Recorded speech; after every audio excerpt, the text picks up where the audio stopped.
తప్పుల్ని అతనికి ఆ సమయంలో గుర్తు చెయ్యాలి కాబట్టి నీ కొడుకే నీ మృత్యువుకి మళ్ళీ కారణమవుతాడు అని చెప్పటానికే ఈ అబద్ధం.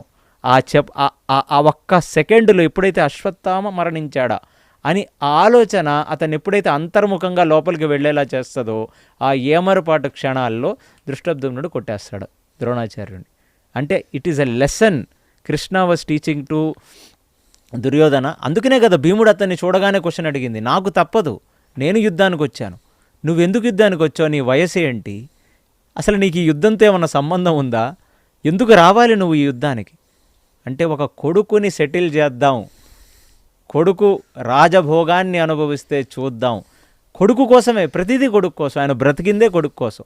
ఆ పుత్ర వాత్సల్యాన్ని కంప్లీట్లీ నాశనం చేయడానికి ఆ మృత్యు రూపంలో కృష్ణుడు ఆఖరిగా అతనికి చెప్పిన ఈ లెసన్.